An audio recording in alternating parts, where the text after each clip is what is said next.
Well, looks like once again, F1 is crashing NASCAR.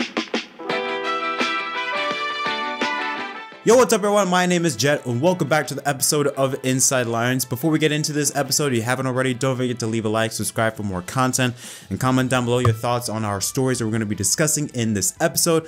Really do appreciate it. Our first story revolves around COTA that will take place in 2 weeks time on March 26th. A big announcement took place earlier today. Jenson, 2009 Formula 1 World Champion, will compete in 3 NASCAR Cup Series races this year, driving for Rickwear Racing in connection with Stewart-Haas Racing. Now his first race will be at Circuit of the Americas. He will then compete at the Chicago Street Course and then finishing off the 3-race campaign at the Indy Road Course. Now this is of course in anticipation for his upcoming Garage 56 deal where he will drive a NASCAR stock car alongside Jimmy Johnson and Mike Rockenfeller at Le Mans in late June. So he's trying to get some early testing to know what it's like to compete in a NASCAR stock car. Not only that, but we also follow up on news that was talked about a couple days ago where 2007 Formula 1 World Champion Kimi Räikkönen will be returning to NASCAR and will compete at also Circuit of the Americas on March 26, driving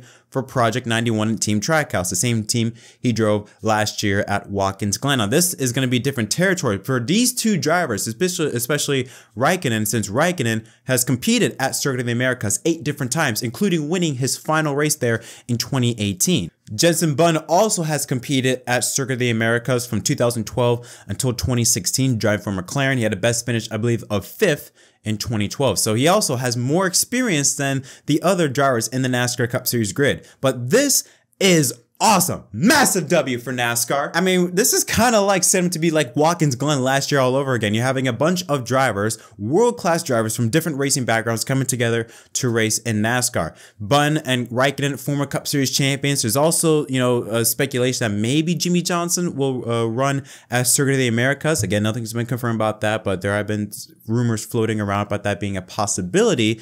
But also Jordan Taylor, a really great endurance racer who won 24 Hours at Daytona, has won the 24 Hours of Le Mans.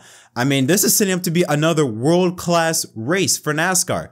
I mean, to have Jordan Taylor, Kimi Räikkönen, Jenson, I forgot to mention, but also Connor Daly from IndyCar will be driving in this race at COTA, but he'll be driving for the money team. So yeah, he's going to be in it, but he's going to be in the way, unfortunately. Not because of his talent, just because the car he's in sucks. Who knows? Who knows? Could be offered a ride for COTA. It's still 2 weeks away. We still got a lot of time left, but this is going to be an awesome experience, an awesome way to, hopefully it'll be in the drive, but this is going to be an awesome way to introduce, NASCAR fans to these drivers and also have these drivers of Räikkönen and Bun have more of a taste of NASCAR. Even though Räikkönen has competed in NASCAR before, he hasn't competed at COTA, even though he has prior experience. So it'll be so much fun to see what all 3 of those drivers could do. Button, Räikkönen, and Taylor. It's going to be awesome to see what those 3 drivers can do. And really, in top equipment, I mean, Taylor's going to be driving the 9 car, Räikkönen in the 91 car. We know Trackhouse, they are a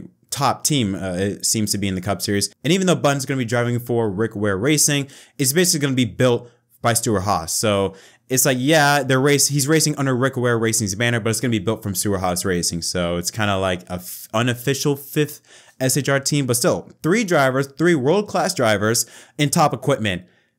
COTA is going to be a lot of fun to watch. And now for some news to end off this episode regarding NASCAR's next-gen car. Now we do know that with the next-gen car, last year it excelled on the intermediates. This year has been not as exciting with Fontana and Las Vegas, and there could be a reason for that. Tyler Reddick on the Dale Jr. Download said this about the future of the next-gen car. And as it's been getting worked on and figured out by these teams, we've been getting closer and closer back to just completely wide open. Yeah. And I think when we're completely wide open, we'll see some of the racing that we saw suffer with the old car. Yeah. Well, maybe they need to start dialing that, as you find downforce, as the teams find ways to create downforce, create grip, then you got to dial it back out of the car. Yeah, just, I think it's just got to, for sure. That is worrisome. That is scary to hear. I don't know about y'all, but in my view, the worst racing package still is the 2019 high downforce, low horsepower package. I mean, it was great on restarts. 4 wide, 5 wide pack racing restarts. Yeah, it was awesome to watch. But once you get into a long green flag run, it got very boring very quickly, and only a couple tracks, maybe Vegas, and I think Kansas. I think those were the exceptions that had some good racing. Also, Chicagoland had a good race, but very few good races. It was widely hated by both drivers and fans. And it's not surprising, though, to see that every year that we're under this next-gen car, more teams are going to figure out how to get more power out of it. It's normal. These guys are extremely smart that work on these race cars every single Sunday. So it's not surprising to see them get more performance out of the car. We saw it at Vegas. I think the pole speed was 5 or 6 miles an hour faster than last year's race. So obviously, teams are getting more accustomed to this car. They are learning more every day as they work on this car. So it's no surprise they are maximizing their performance week in and week out. The problem is that when you get to flat foot racing, things don't go too well, at least on the intermediates. What can be done about this? Well, we have heard that NASCAR, according from Denny Hamlin, is testing out groove tires. They've also been reportedly doing some testing with short track packages that is going to be debuting this weekend at Phoenix. A very, very small spoiler to try and minimize or try to make as little downforce as possible. Hopefully that translates to the 1.5 mile package, an intermediate package, and be able to take as much downforce as possible so that drivers can have off throttle timing. Because unless we get the hybrid engine, we're not adding horsepower. I'm sorry, no matter how many times we preach it, we're not getting higher than 670 horsepower until we get a hybrid engine. So we have to we have to make with what we have, and that is tires. Make sure you bring in a tire that can degrade a lot without going ballistic, without bursting tires, and produce as little downforce as you can through maybe underneath the car, with the splitter. Maybe you'll use the diffuser, and with the spoiler, use that to your advantage. That's the only way, again, I could see NASCAR entering years after with this next gen car without having to add horsepower, but still get away from flat foot racing. Because let's be honest with ourselves. Last year's intermediate package was miles better than any race in the high downforce era. So I really don't want to go back to that. And hopefully NASCAR, with them testing out with this short track package, hopefully it translates to the intermediates. Hopefully that groove tire rumor potential test, hopefully that does come to fruition and NASCAR can implement that in future races this season.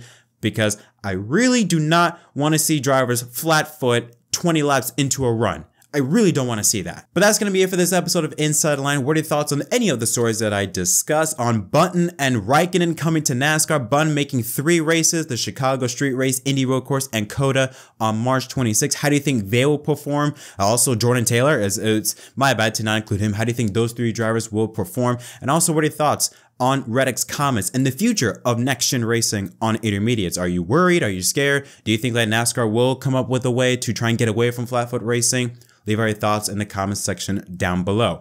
Until next time, my name is Jet from MDK. Thank y'all so much for watching, and we'll see you next time.